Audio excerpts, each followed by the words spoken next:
मित्रहो नमस्कार. कॉकरोच जनता पार्टीचे अर्थातच CJPचे संस्थापक अभिजित दिपके यांनी खाजगी दूरचित्रवाहिनीला दिलेल्या मुलाखतीत काही गोष्टी प्रभावीपणे मांडल्या. त्याच्यातील काही गोष्टी चुकीच्या सुद्धा होत्या. ज्या गोष्टी प्रभावीपणे मांडल्या त्याच्यावर यापूर्वी मी खूप व्हिडिओ बनवलेले आहेत. ज्या गोष्टी चुकीच्या मांडल्या त्याच्यावर आज मी बोलणार आहे आणि त्या गोष्टींना मी उत्तर पण देणार आहे. तर व्हिडिओ कुठेही स्किप न करता शेवटपर्यंत पाहायला विसरू नका. मित्रो, अभिजित दिपके यांनी जंतर मंतरवर आंदोलन करताना एका भाषणामध्ये असे ते बोलले होते की आताची जी जेनझी आहे ती स्वतःच्या आईवडिलांचं ऐकत नाही तर पंतप्रधानांचं कुठे ऐकेल. तर त्या विषयावर मी बोलणार आहे आजच्या व्हिडिओमध्ये. जेनझी आईवडिलांचं स्वतःचे ऐकत नाही. माझं एक असं म्हणणं आहे, आईवडिलांचं ऐकत नाही. जन्म तरी आईवडिलांच्याच पोटी घेतात ना. जेनझी ही ऑनलाईन कुठून जन्म घेतात? व्हॉट्सॲपच्या पोटी घेतात, फेसबुकच्या पोटी घेतात, इन्स्टाच्या पोटी घेतात, आईवडिलांच्याच पोटी घेतात ना. आणि भविष्यात कितीही जरी तुम्ही सुधारला, जेनझीच्या पुढची जरी कुठली पिढी आली तर ती सुद्धा आईवडिलांच्याच पोटी घेणार आहे जन्म. आता विषय राहिला आईवडिलांचं ऐकत नाही. आईवडिलांचं ऐकत नाही त्याला काही प्रमाणात आईवडील कारणीभूत आहेत. आणि दुसरी गोष्ट म्हणजे आईवडिलांचं ऐकत नाही तर मला मान्य आहे आताची पिढी खूप हुशार आहे, स्मार्ट आहे. ह्या काही बाबतीत हे सुद्धा मला मान्य आहे. पण एवढी स्मार्ट पिढी असलेली काय म्हणतात ते स्मार्ट आहे, नंतर खूप हुशार आहे पिढी, तर ते एवढा नीटचा पेपर फुटला, फक्त नीटचा पेपर फुटला म्हणून आत्महत्या का करते हो? म्हणजे किती कमकुवतपणा आहे त्यांच्यामध्ये. आणि आईवडिलांचं आम्ही ऐकत नाही हे तुम्ही पिढीला सांगताय की तुम्ही आईवडिलांचं ऐकत नाही वगैरे. हे नवीन जे काही संस्कार तुम्ही चालवलेत ते खूप चुकीच्या पद्धतीचं आहे. पंतप्रधानांचं ते थोडीच ऐकणार. पंतप्रधानांचं ऐकायलाच लागतं भाऊ. देशात जे चाललंय ते पंतप्रधान करतायत आणि तसंच होतंय. म्हणजे पंतप्रधान तुम्ही ऐकताय असाच अर्थ होतो ना. पंतप्रधानपदी कोणी असो, शेवटी देशाला कशा बाबतीत पुढं न्यायचं आणि कशा बाबतीत मागं ठेवायचं हे पंतप्रधानच ठरवतो संविधानानुसार. आणि तुम्हाला ते ऐकायलाच लागतं कायदेशीरदृष्ट्या, कारण सगळी राजसत्ता त्यांच्या हाती असते. हां, आता तुम्ही त्यांचं ऐकूनच घ्यायचं का? त्याला विरोध करायचा नाही का?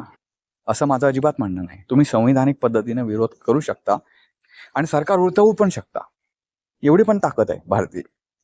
पण त्याच्यासाठी संपूर्ण भारत एक व्हायला हवं. तर पंजाबच्या शेतकऱ्यांचं काय झालं तुम्ही बघताय. मी तुम्हाला खूप उदाहरणं सांगेन की आंदोलन चिरडली जातात. त्याच्यासाठी खूप मोठं प्रभावी आंदोलन होणं गरजेचं आहे. पण असं जरी असलं तरी सुद्धा एक नेहमी लक्षात ठेवा, ज्याच्याकडे जो संविधानिक म्हणजे संविधानातून पळवाटा शोधून काढून काही गोष्टी संविधानामध्ये ज्या ठेवलेल्या आहेत त्याच्यातून पळवाट शोधून का असेना, पण ज्या गोष्टी पारित करतो त्या ऐकाव्याच लागतात. पंतप्रधानांचं ऐकत नाही असं कुठे म्हणता तुम्ही? जी पिढी आई वडिलांचं ऐकत नाही, अहो मुलं पळून जाऊन लग्न करतात आणि तुम्ही कशाला उत्तेजन देताय? बरं, त्यांनी शिवराळ भाषेवर या खाजगी दूरचित्रवाहिनीच्या एका पत्रकारानं प्रश्न विचारला की तुमची शिवराळ भाषा ही चुकीची आहे. तर म्हणे शिवराळ कोण बोलत नाही? राजकारणी बोलत नाहीत. राजकारणी बोलणं हे मान्य आहे मला, राजकारणी बोलतात हे पण मान्य आहे मला. पण आपण कोणत्या गोष्टी दुसऱ्याकडून घ्याव्यात हे तर शिकलं पाहिजे. राजकारण्याने असं केलं म्हणून आम्ही असं करतोय हे म्हणणं चुकीचं आहे. आणि तुम्ही त्या वाईट गोष्टी घेण्यापेक्षा घ्या ना काही चांगल्या गोष्टी. तुमचा काळ पुढचा कठीण येणार आहे.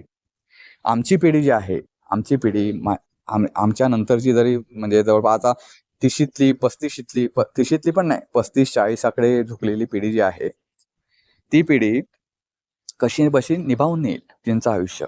पुढच्या पिढीला तुम्हाला माहिती असेल ऑक्सिजन जो हवेत मिळतो तो सुद्धा विकत घ्यायला लागेल.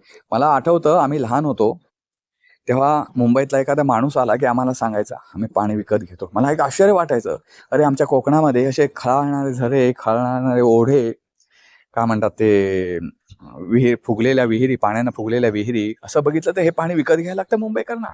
एवढी मोठी आश्चर्याची गोष्ट आहे. आमच्याकडे किती पाणी आहे असं आम्ही सुखानं म्हणायचो. पण आज कोकणातल्या गावांमध्ये गेला तिथे सुद्धा पाणी विकत घेतलं जातं, टँकर म्हणा किंवा काय म्हणा. हे म्हणजे ह्या समस्या ज्या मुंबईत एकवटलेल्या होत्या त्या आमच्या घरापर्यंत कधी आल्या, गावापर्यंत आल्या कधी कळलं सुद्धा नाही. तुम्ही कोरोनाचा काळ बघितला असाल, ऑक्सिजन मिळत नव्हता. आपली लायकी एवढी कमी झाली होती की हवेतला ऑक्सिजन खेचून घेण्याची सुद्धा काही जणांमध्ये क्षमता नव्हती. त्यांना ऑक्सिजनचे सिलेंडर लावायला लागत होते. मित्रांनो, आपण इतके हळूहळू कमकुवत होत चाललेलो आहोत आरोग्याच्या दृष्टीनं. तर एक लक्षात ठेवा, म्हणजे तुम्ही कोरोनामध्ये काही लोक वाचले नाहीत, पण त्यांचं बिल होतं एवढं 10-10 लाख रुपये. लक्षात ठेवा मित्रांनो, की तुमच्या पिढीसाठी केवढ्या खतरनाक समस्या येऊन ठाकलेल्या आहेत. तुम्हाला प्रत्येक गोष्टीत मोठं व्हावंच लागेल. मोठं व्हावं लागेल. खूप मोठी स्पर्धा येणाऱ्या काळात होणार आहे. आणि त्या काळात तुम्ही तुमचं क्षणाक्षणाला जर तुम्ही बदलला नाहीत, क्षणाक्षणाला तुम्ही काय म्हणतात ते अपडेट झाला नाहीत, तर तुम्ही काळाच्या ओघात आम्ही जेवढे मागे फेकलो गेलो नाही ना, त्याच्यापेक्षा दुपटीने मागे फेकले जाणार, यात तीळ मात्र शंका नाही. कारण आताचा काळ AIचा काळ आलेला आहे. तुम्ही ह्या गोष्टी नको त्या गोष्टी शिकवण्यापेक्षा शिव्या देणं शिकवणं, नंतर काय म्हणतात ते आई वडिलांचं ऐकत नाही, त्या पंतप्रधानांचं कोण ऐकणार, अशा चुकीच्या गोष्टी मार्गावर आणण्यापेक्षा त्यांना काही चांगल्या गोष्टी सांगाव्यात. बरं, तोच पुढे माफी मागतो की जे काय त्यांनी बोललं त्याच्याबद्दल मला पण वाईट वाटतं, मी पण त्यांना सांगितलंय वगैरे वगैरे. मग तुम्ही माफी कशाला मागतो? ज्या गोष्टी चांगल्या आहेत त्या आहेत चांगल्या. मी असं म्हणत नाही की देशाच्या पंतप्रधान असो की सर्वोच्च न्यायालयाचा सरन्यायाधीश असो, त्यानं देशातील जनता ही सर्वोच्च स्थानी आहे. कारण हे सगळ्या गोष्टी आहेत त्या जनतेसाठी निर्माण केलेल्या आहेत, तुमच्या भल्यासाठी नव्हे. लोकशाही टिकावी असं प्रत्येक ज्याला ज्याला वाटतं त्याने या गोष्टीवर विश्वासच ठेवला पाहिजे की पंतप्रधान असो की सर्वोच्च न्यायालयात सरन्यायाधीश असो, तो पहिले लोकसेवक आहे. आणि लोकशाहीमध्ये जनता ही प्रथम स्थानी आहे. तुम्ही स्वतःला मोठे समजा, जनतेला कसपटा समान समजा, असं जरी म्हटला तरी जनता सर्वोच्च स्थानी आहे. जनतेसाठी हे सगळं निर्माण झालेलं आहे. गोष्टी संविधान असेल, नंतर काय म्हणतात ते संसद असेल, ह्या सगळ्या गोष्टी न्यायालय असतील, या गोष्टी जनतेसाठी निर्माण झालेल्या आहेत. जनताच जर त्याच्यात अग्रस्थानी नसेल तर या गोष्टींचा काहीच अर्थ उरत नाही. या सगळ्या गोष्टी मला मान्य आहे. पण म्हणून तुमच्या शिवराळ भाषेचं, तुम्ही एका देशाच्या सर्वोच्च स्थानावर बसलेल्या व्यक्तीला शिवीगाळ करणं हे कुठल्याही ह्याच्यामध्ये बसत नाही. आता हा अभिजित दिपके असं म्हणतो की असं कुठे कायद्यातलं शिवीगाळ करणं गुन्हा आहे. शिवीगाळ करणं हा गुन्हा नक्कीच आहे. जातीवाचक शिवीगाळ केली किंवा अतिशय अश्लील भाषेत बोललं तर त्याच्यावर गुन्हा दाखल होतो. फक्त त्याच्यासाठी सेपरेट कलम नाही आहे. शिवीगाळ करणं, तुम्ही बातम्या बघता ना, क्राईमच्या जे बातम्या बघत असतील त्या शिवीगाळ करण्यानं पण गुन्हा दाखल होतोच, एक लक्षात ठेवा. आणि पंतप्रधानांबद्दल बोलणं हा पंतप्रधान जर ठरवलं तर कुठल्याही कायद्याअंतर्गत कुठलाही कायदा निर्माण करतात ते. आताच्या काळात पुढच्या काळात जसं स्वतःला जेनझी म्हणते की आम्ही अपडेटेड पिढी आहोत, स्मार्ट पिढी आहोत, तसे राजकारणी सुद्धा अलीकडे स्मार्ट व्हायला लागले. आता तुम्ही बघताय त्यांच्या भाषेमध्ये शिवराळपणा आला वगैरे, ह्या सगळ्या गोष्टी आल्या. हे तुम्ही समोर तशी ती सुद्धा तुमच्या बरोबर अपडेट होणारी गोष्ट आहे. पण एकूणच जे भारतात चाललंय आणि जे भविष्यातल्या वातावरणाची जी चाहूल लागते ना, ते बघून मन खूप विषण्ण होतं. म्हणजे हळव्या मनाचा माणूस असेल तर तो भारतात राहणार नाही, असं वातावरण दूषित झालेलं आहे. मित्रांनो, आता ह्या अभिजित दिपकेनं उदाहरण दिलं की जे अमेरिकेचे राष्ट्राध्यक्ष आहेत डोनाल्ड ट्रम्प, त्यांना पण म्हणे तिथली लोक शिव्या घालतात, तर ते काय म्हणे हे करतात. आता डोनाल्ड ट्रम्पला शिव्या घालतात ते पहिली गोष्ट. त्यांची जनता जी आहे ती डोनाल्ड ट्रम्पला अशी कुठेतरी हुल्लडबाजी करून सोशल मीडियावर येऊन शिव्या नाही घालत. हां, टीका करत असते. टीका मी म्हटलंच ना मगापासून, पंतप्रधान नरेंद्र मोदी काय देऊ नयेत, टीका तर होणार. आणि त्यांनी टीका सहन पण केली पाहिजे. तशी स्वतःमध्ये सहनशक्ती निर्माण केली पाहिजे. तुम्ही म्हणाल की माझ्यावर टीका करणारे कोणी राहिलेच नाही पाहिजे, तर ही हुकुमशाही झाली. आपल्या भारतात लोकशाही आहे, हे पंतप्रधानांनी पण लक्षात ठेवलं पाहिजे. पण तुम्ही टीका करताना तुमची सभ्यतेची पातळी ओलांडता कामा नये. आणि राजकारणी सभ्यतेची पातळी ओलांडतात म्हणून मी ओलांडेन, हे चुकीचं आहे. तुम्ही गांधीजींना मानता ना, महात्मा गांधीजींना मानता ना, गांधीजींनी हे शिकवलं. तुम्ही डॉक्टर बाबासाहेब आंबेडकरांचा फोटो तिथे ठेवता ना, बाबासाहेब आंबेडकरांनी हे शिकवलं की त्यांचा इतिहास वगैरे बदलताय तुम्ही, की असे होते ते पण शिवाय द्यायचे, असं काय इतिहासात घुसळणार तर नाही. आमच्या समजुतीप्रमाणे आम्ही हे महापुरुष सगळे बघितले, त्यांनी कुठली अशी भाषा नाही वापरली.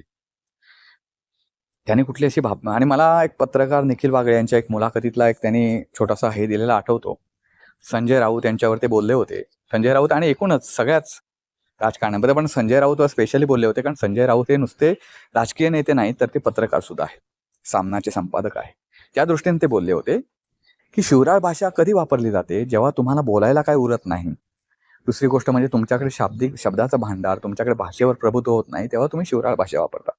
मी सुद्धा आता बोललोच ना, जेनझी बद्दल बोललो, पंतप्रधानांबद्दल बोललो, ज्या गोष्टी चीड आणणार आहे त्याच्याबद्दल अगदी त्वेषानं बोललो, पण त्याच्यात एकही शब्द संविधानाच्या पलीकडचा नव्हता, जो संविधानाच्या तत्वामध्ये बसणार नाही, जो काय म्हणतात ते बोलण्यामध्ये कुठेतरी मी स्वतःच्या मर्यादा ओलांडल्यात असं होणार नाही. कुठल्याही व्हिडिओमध्ये बघा, मी काही गोष्टीमध्ये अतिशय द्वेषानं अगदी बोललेलो आहे, पण त्याच्यात कुठेही शिवराळपणा दिसणार नाही. असंही बोलता येतं ना, असाही राग व्यक्त करता येतो. प्रत्येक गोष्टीत शिवी दिल्यानंच राग व्यक्त करता येतो. आता येऊया डोनाल्ड ट्रम्प यांच्याबद्दल ते बोलला अभिजित देपके की तिकडे पण त्या शिवाय देतात, पण भारत हा वेगळा आहे देश, भारतीय संस्कृती वेगळी आहे. ही अमेरिकन संस्कृती इथे आलेलीच आहे ऑलरेडी, पण ती आता घरात घुसू नका. तू अमेरिकेतून शिकून आलास, मला मान्य आहे, अमेरिकेतले लोक शिवी देतात. अमेरिकेत खूप भारतीय राहतात. काय अभिजित दिपके नावाचा एकच तरुण भारतीय राहत नव्हता तिथे. ते लोक आले तर किती का शिव्या द्यायला तिकडून शिकून येतात अमेरिकेतून जे लोक येतात, जे भारतातले लोक अमेरिकेत राहतात, ते कधी मायदेशी आले की तिकडचे शिव्या शिकून येतात का हो? उलट तिकडच्या काही चांगल्या गोष्टी ज्या आहेत त्या सांगतात. त्या वाईट गोष्टी तुमच्या घरात आणाल का तुम्ही? मग तसं आणायचं असेल तर बाहेर गटार पण वाहतं, ती गटारगंगा पण आणा की घरात, तुम्हाला जर वाटच लावायची आहे तर. ते का नाही आणत? म्हणजे आपण दुसऱ्याकडून काय घ्यावं हे तुम्ही अभिजित दिपकेने ह्या गोष्टी तरुणांना सांगितल्या पाहिजेत की ठीक आहे, राजकारणी शिव्या देतात, त्यांना आपण सरळ करू ना. तुमची एवढी ताकद अभिजित दिपकेंच्या मागे आहे तरुणांची, तर त्याने असं ठरवलं पाहिजे की उद्यापासून राजकारणातील शिवराळ भाषा बंद झाली पाहिजे. जो कोणी शिवराळ भाषा करेल त्यांची गचांडी तरुण पिढी पकडेल, जेएनझी पकडेल. करा ना असं यासाठी आंदोलन. राजकारणातून ती हद्दपार कशी होईल हे बघायचं, की राजकारणी पण ते बोलतात म्हणून आपण पण असं बोलायचं. या सर्व गोष्टी ज्या आहेत त्या चुकीच्या आहेत, आणि अमेरिकेत काय चालतं म्हणून भारतात ते चाललं पाहिजे ही चुकीची गोष्ट आहे. देशाला माता म्हणणारी आपली संस्कृती आहे. उद्या त्या मातेचा तुम्ही असा उद्धार जर करत असा, तुमच्या स्वतःच्या मातेचा, म्हणजे तुम्ही कुठले चाललात? पशु आणि तुमच्यामध्ये पशुच्या वृत्तीमध्ये आणि तुमच्या विचारसरणीमध्ये काय फरक उरला?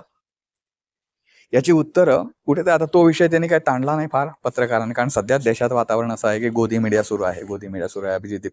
अभिजित दिपकेच्या विरोधात बोललं की गोदी मीडिया सुरू होतो. म्हणजे बोलायचं ते राहिलं, मग सगळ्यांना मोदीला शिव्या घालावे असे काही लोक म्हणतात. मोदींचा भक्त होणंही चुकीचं आहे, म्हणजे पंतप्रधान कोणाचाही अंधभक्त होणंही चुकीचं आहे, आणि काय म्हणतात ते कोणाच्या चुकावर पांघरून घालणंही चुकीचं आहे. या दोन्ही गोष्टी चुकीच्या आहेत. त्यामुळे कुठेतरी बॅलन्सिंग भारत असणं महत्वाचं आहे. भारतात जेनझी येऊन दे किंवा त्याच्या पुढची पिढी येऊन दे, त्या पिढीनं अपडेट व्हावं, हुशार व्हावं हे मान्य आहे, पण तेवढंच कणखर पण व्हावं. कारण कणखरपणा जर नसेल, आयुष्यात खूप मोठे प्रसंग येणार आहेत. पुढच्या काळामध्ये आयुष्यात खूप मोठे कठीण प्रसंग येणार आहेत. नीटची परीक्षेचे पेपर फुटले, ही एक लागलेली आपल्याला ठेच आहे. बरं, आता ह्या अभिजित दिपकेनी धर्मेंद्र प्रधान यांचा राजीनामा घेतला. त्यांच्या बोलण्यातून जाणवलं की ते RSSच्या काय म्हणतात ते RSSच्या विरोधात आहेत, किंवा RSSचे वर पण बोललेले आहेत एक दोन वेळा. मला असं त्यांना सांगायचं आहे की धर्मेंद्र प्रधानांचा राजीनामा, धर्मेंद्र प्रधान तिथे ठीक होते असं म्हणण्याची वेळ येईल तुमच्यावर, कारण आता जे बसवलेले आहेत ते RSSचे त्याच्यापेक्षाही कट्टर समर्थक आहे. म्हणजे तुम्ही धर्मेंद्र प्रधानांचा राजीनामा घेऊन काय केलात हा विषय तर येतोच. दुसरी गोष्ट म्हणजे कुठेतरी अभिजित दिपकेने एक बॅलन्स साधला पाहिजे. तुमच्या मागे जेव्हा एवढी मोठी फौज आहे तरुण, आणि ती महत्वाची म्हणजे तरुणांची आहे, तर ती बिघडलेली पिढी त्यांना कणखर कसं बनवता येईल हे महत्वाचं शिकले पाहिजे. कारण उद्या हा कणखर तरुणांचा देश जर राहिला नाही ना, तर देशाचा कणाच कोलमडून पडेल. तर त्यांना कणखर कसं राहता येईल की बाबा एवढ्या गोष्टीसाठी आत्महत्या करू नका. ठीक आहे, अर्ध वर्ष वाया गेलं तर परत परीक्षा होईलच ना, आपण ती घ्यायला लावू सरकारला, पण तुम्ही आत्महत्या करू नका असं कुठेतरी आवाहन करा. कसं असतं माहिती आहे का, जो लीडर असतो, लीडर म्हणजे राजकीय नेता नव्हे, कारण त्यांनाच अलीकडे राजकीय नेत्यांनाच लीडर म्हणतो. लीडर म्हणजे कुठल्याही आंदोलनाचं नेतृत्व करणारा प्रमुख. असा जेव्हा तुम्ही असता आणि एवढं लाखोंची म्हणण्यापेक्षा करोडोंची म्हणता येईल देशभरात पूर्ण, कारण सगळे काही जंतर मंतर जमले नव्हते. काही जणांनी स्थानिक स्तरावर आंदोलन करून पाठिंबा दिला. अशी करोडो तरुण पिढी तुमच्या मागे असताना कुठेतर त्यांचा उपयोग सत्कारमासाठी करा. त्यांच्या चुकीच्या गोष्टीचं समर्थन करू नका. ते जिथे चुकतील तिथे त्यांना थोडं कान धरून, मी म्हणत नाही की त्यांचा कान पिळा आणि त्यांना समोर आणा. आपण काय त्यांचा हे घेतलेलं नाही, काय म्हणतात ते, त्यांना शिक्षा करण्याचा आपल्याला काय अधिकार नाही. पण त्यांना कुठेतरी समजावा आणि ते कसे योग्य ठिकाणावर येतील, योग्य जागेवर येतील. हे बघा, तुम्हीच जर अमेरिकेची उदाहरणं दिलीत की अमेरिकेत बाबा शिवराळ भाषा वापरतात, वापरा तुम्ही पण. किंवा इकडचे राजकीय नेते वापरतात तर वापरा. पण तुमच्या दंडामध्ये जी ताकद आहे ती राजकारणाने सरळ करण्यासाठी करा, त्यांना योग्य वळणावर आणण्यासाठी करा. त्याच्यासाठी ह्या तरुणाईला पहिले योग्य वळणावर आणा आणि मग राजकारणाला आणा. हाच एक सांगण्याचा हेतू होता. मित्रांनो, हा व्हिडिओ तुम्हाला कसा वाटला? आणि महत्त्वाचं म्हणजे अभिजित दिपकेने केलेलं स्टेटमेंट जे आहे की शिवराळ भाषेत वेगळं काय आहे, शिवे वापरले तर एवढं काय होतं. आताची पिढी त्यांच्या आईवडिलांचं ऐकत नाही तर पंतप्रधानांचं कुठे ऐकेल. ह्या जे 2 स्टेटमेंट आहेत त्या स्टेटमेंटची तुम्ही सहमत आहात का? आणि महत्त्वाचं म्हणजे त्यांच्याबद्दल तुमची मतं काय हे जरूर कळवा. व्हिडिओ आवडला तर लाईक करा, शेअर करा, चॅनलला सबस्क्राईब करा विसरू नका. पुन्हा भेटू पुन्हा एका अशा नवीन व्हिडिओ. तोपर्यंत नमस्कार.